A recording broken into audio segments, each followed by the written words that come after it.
Okay.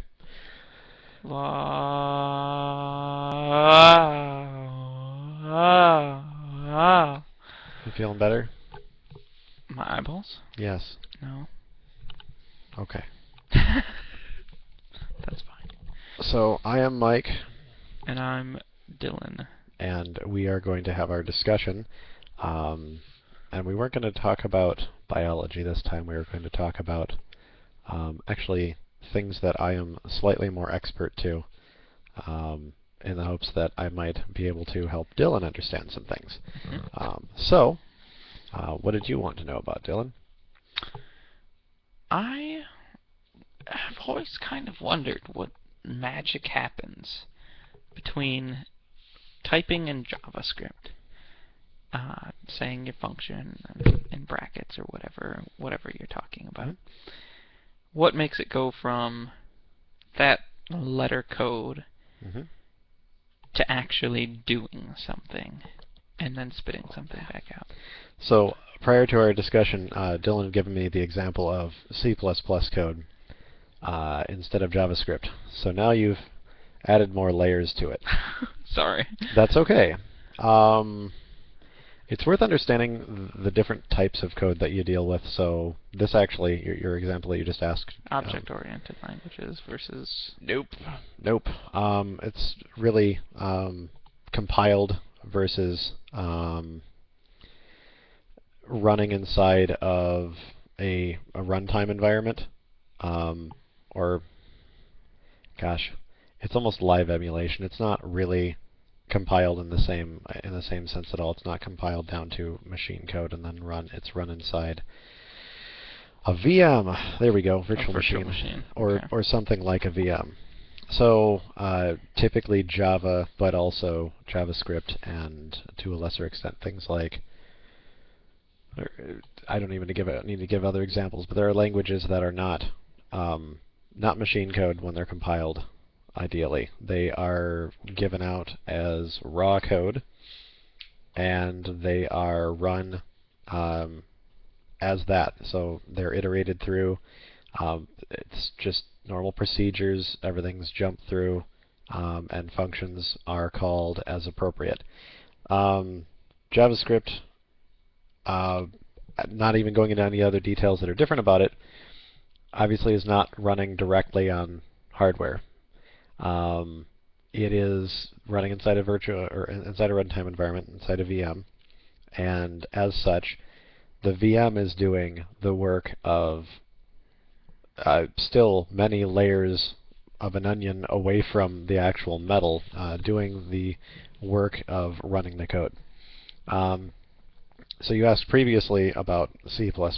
That one's a little bit more interesting because it is a compiled language and does compile down to machine code, or in the cases of something weird like .NET, it compiles down to an intermediate language.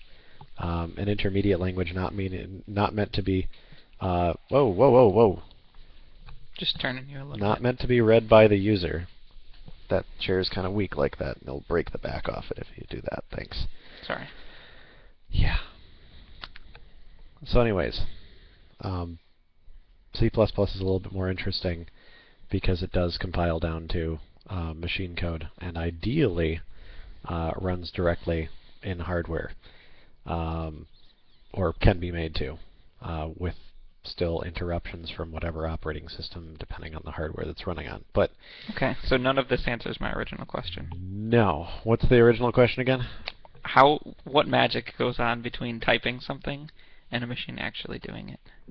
A compiler, whether it's a just-in-time compiler or compiling to binary, takes its time, does its job as efficiently as possible. A compiler touches it and looks at it. Yep. A compiler looks at it and basically breaks it down into procedures that it can, in one way or another, perform based on primitive functions that it knows how to perform. It's not as interesting with JavaScript because really there's just something that's interpreting how it can essentially cheat and sidestep things and put things into tables so that they're easier to jump back and forth to and from. There's like big write-ups on different JavaScript engines, so you can read that in different JavaScript VMs on how they do what they do. But everything is going to see a compiler. The compiler is going. What is a compiler? A compiler is another program that looks at code and that understands how to do certain functions. And it has a standard library of functions that are, well, quite literally part of standard libraries that you might call upon when you're writing code. But not specifically the code that's in those libraries. So if you're going to do something like define a variable, like this is a long integer, it's got a name, that's nice. It knows how it's supposed to go about doing that in an efficient manner. If it's a JavaScript VM, there's many other things it's going to understand, like setting up this address for this variable in a table of stuff to be basically nuked after that function is done, or if it's a global variable or whatever, then keeping it around until the script is done executing. But in one way or another, it's going to do a bunch of other things aside from just define it. If you're talking about C, it's just going to define it. That's the whole job it has, is to find a place in memory, usually asking the operating system, hey, what can I use, if the compiler doesn't already know this. Okay.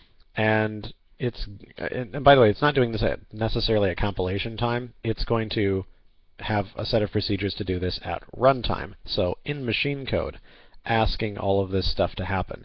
Some of it is OS specific. Some of it is hardware specific.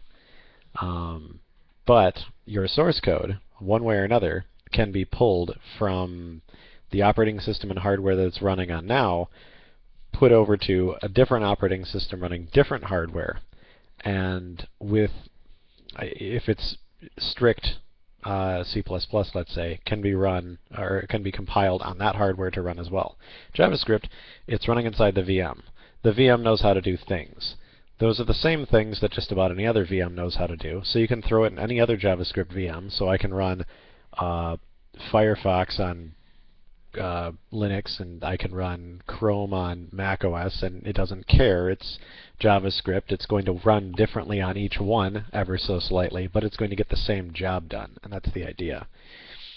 Okay, so how do you go from typing something to a machine actually, like physically in our world, doing something electrically? I still don't understand like any step of that. So you understand, you write the code. Yep, and you it understand, goes in a compiler. you and run it. You either run it in a runtime environment or you send it to a compiler to compile it. Yep, and I still don't know what compiling is, because when I think of compiling, I just like think of a file. Okay. Then let me try to break it down. Junk. Let's say that you were asked to make a wedding cake. Okay. Okay. So the program is wedding cake program. Wedding cake program. It's a recipe. Says a bunch of things. Yes, it's a recipe essentially. Okay. Among those things is we're going to call standard function frosting. Okay. With some sort of argument pink. Okay. Okay. So that's going to go to a standard library. That's something that's built in, or a function that's been defined by whoever's programming. And it's that function itself does a variety of things, but ends up with pink frosting. Okay. Okay? And then we're going to do the same thing for the actual cake dough, the batter. And we're going to have a definition of how many layers we're going to have, how they're going to be oriented, all of those things. The compiler is going to take this human-readable code and make it into, let's say something that its fancy CNC cake-making machine can run, which is really just numbers that it's going to pass to a microcontroller to move servos to certain positions at certain times. Okay. Do you understand that as being a good analog? Yeah, okay. Absolutely. So once you get to that level, running things on a processor, or on metal, as you're generally calling it, however many layers you have to go down, whether or not it's a JavaScript virtual machine, then compiling these things into machine code and running them through the operating system on the hardware, or whether or not it's console-based C++ and running it directly on hardware. So what's machine code? Machine code is, as you were saying earlier, it's the ones and the zeros. So how does it work? Yes. So what is a 1 and what is a 0 in One the context of like actual metal? They're values for memory addresses, which can only be one or another. You understand that the overall, the smallest component that you really have in a processor is a transistor. A diode? Or a transistor. Okay. Not a diode. A diode allows current to go one direction but not another one. A transistor has, terminology. Has 3 different points, yep, essentially. And if there's current coming in one, it might go out a different one, or it might go the other way depending on whether or not there's another current. Okay. So essentially, branching. At the level of a transistor, yes, you can have branching. Yeah, a Y. Okay. A Y is a good example, although my verbal example to you is not the most electronically accurate. It does describe how transistors allow branching. Okay. And yeah, you're going to ask how this code actually ends up running. This code ends up running by pushing values to registers. A lot of the hardware in, let's say, a processor is specialized to handle certain things, and it's set up not to be completely flexible, as is commonly mistakenly thought. There are defined areas called registers, okay, where you place a sequence of ones and zeros. You write to that address, and that defines essentially what the processor is going to be instructed to do on the next cycle, or a cycle after that. So is a 1 like the left side of the Y, Sure, and a 0 the right sure, side of the Y, sure, and a transistor? Yes. Okay. Thinking about them specifically in terms of being transistors is probably the best way of thinking about it for the moment. Okay. Is there a more accurate way of thinking about it in the future? I would think that the best way that I could describe is there were, and I don't know why they're not popular now, but there were these children's toys actually where you'd take like a marble and you'd set up these different gates that you would flip one way or another, and a marble would go through a pathway, and depending on how these gates were set up, would roll over some gates or move through a gate and move it. Okay. And what you could do is you could actually do binary math with these. You could set them up to binary representations of different numbers, and they would act as a calculator. Like if you were to set up a 4 and a 2, let's say, and it was like, let's say it was 2-bit, or let's say it was 4-bit, it really wouldn't matter. A marble would move across all of these, and the resultant movement would change some of the gates to be the, let's say that it was an addition puzzle. That sounds really cool. It would go to the binary representation of 6 for that particular bit length. Huh. Yeah, and that's actually how a processor is going to function in terms of doing that raw calculation. But when you're going to set it up to do addition, or you're going to set it up to do subtraction, or like I was saying, pushing or something like that, like all of the other subfunctions, those are more complicated things, and what you're doing is you're passing those names of the function that you want to run, the very low-level assembly code function names, you're passing those to registers. Then you're passing the data that you're going to want processed with that function to other registers, other memory areas. Then the processor is going to run a clock cycle, which is like that marble running through that puzzle, and out comes, at whatever particular memory address is appropriate for that hardware, the result. So everything is broken down into functions that are that low level. Okay. You're moving a window around a screen. There isn't a move a window around the screen function. There isn't even an understanding of what a screen is as far as most hardware goes. It's just an output. It's just a memory address. And it's up to the functions that are defined in software that is run on that hardware to define, how the output is handled to a screen, when is appropriate to do that. It's very complicated, and it sounds unlikely in its complexity, like almost impossible. But you have to consider that millions or billions of times a second there are cycles being run on the part of the processor. Yeah, it's several thousand hertz. And then the processor, of course, has a pipeline of things that it's doing. Okay. So concurrency and overlapping functions, and even simultaneous functions that are being done to multiple things. So back to that analogy with the marbles. Sure. Are the marbles basically electrons? Yes. And the gates are basically transistors and other Yes. gate things. The marble moving through does imply that the charge is no longer there, but that's not accurate. The charge is maintained or changed. The status of the door is more like the charge, right? Yeah. Yes. That's more accurate. Okay. Interesting. Yep. But that's generally how that functions. So it goes from the language that you're writing in. What is that called?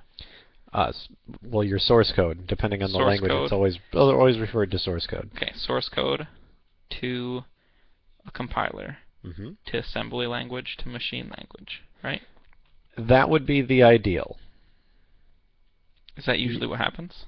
No, not nowadays. Okay. When you have a complex operating system and other structures in the system really overseeing the function of it, there are many more layers. It is less efficient, but it allows for other functionality, and you can interrupt things and do things differently or modify what you asked to have done. Okay. So it goes like back and forth a bit. Or does it add actual completely new layers? Completely new layers. Oh, okay. And it can go back and forth. Okay. Huh. Yeah. So giving you the example, I was telling you earlier, Dillon and I were discussing, he was asking about getting a Raspberry Pi, and I said, you should get an Arduino to start. It's a lot easier to understand things on that level. And that's really the difference, is the Raspberry Pi is generally running a proper operating system on top of everything, and you are running functions and commands through that. Whereas on the Arduino, you are pretty much running on the bare metal. You're running right on that processor, and that processor is interfaced almost as directly as possible to the outside environment. Okay. Yeah. That makes a lot more sense as to why you recommended that earlier. Yeah, that's why you can make a balancing robot off of a 2 megahertz processor. That's crazy. With 16 kilobytes of memory. Yep. It's pretty meager, but it can do a lot of things, and it's very fast. That's cool. So, anyways. I guess, we could go deeper into that topic, but I think that pretty much answers the question. Is there anything else you'd like to add to the magic that happens there? Just keeping in mind that there are so many layers to it, a better question to ask would be something much more low level. Like what? Well, it's worth noting that just about any part in the system that you're going to have do something or be part of part of this process, even your keyboard has a controller that basically is a processor that is handling all those inputs from those different switches that it's attached to. Okay. And is queuing that information up and grouping it into USB event messages, if it's a USB keyboard, let's say, which most of them are nowadays, and then appropriately and in a timely fashion communicating it through the bus. And it receives commands from the bus as well. All of this is layers, like I said, of complexity, and there are many of them. Your storage device on your computer is not a dumb device. You say, here's some data. And you don't even know how, most people never ever deal with how that device is communicated with. But there's a protocol, and data's packaged together along with commands in a packet that is sent to that device, and the device acts appropriately and sends back information in the same way. So there's, as I said, countless layers that have been added on and have actually measurably contributed to inefficiency, but added functionality that's greatly needed and was usually entirely missing and not practical to add without adding that layer. So now your storage device can say, "Whoa there, I'm overheating." And the operating system, if it cares, can tell you, "Hey, that's not good." Blue screen. No, no. Can actually log that and hopefully write that. Okay. So that you have information about that and report that to the user, ideally. Or if it's a server, we would hope that it does something to deal with that. Like turn the fans up. It can do that. It could also put the device to sleep. Okay. It could power the device off. A really cool server would actually probably go to work trying to, if it didn't already have an image, an identical image of that drive, like a mirrored drive, it would go to work making sure that it was mirrored, making sure that all the writes that were due for that device were then pushed entirely to the other device that mirrored it. Basically flush any sort of reads that are necessary or anything else, and turn the device off, and then inform the technician, ideally through some sort of infrastructure. Hey, you should visit X repository somewhere. You should visit this facility and replace this drive, and in this machine number, and it's this device number. That would be nice. Yep, and that's actually how a lot of data centers work. That's cool. Yeah, but layers and layers and layers of complexity. Okay. Thanks, Mike. Yep, no problem, Dillon. Well, I guess that makes it a night. Thanks for watching. Again, I'm Dillon. Yep, and I'm Mike. And if you have any other questions that you would like us to answer, we could possibly get really smart and answer them for you. And we'll do research, we promise. We won't be dumb about it. We'll do some research. Yep. Bye.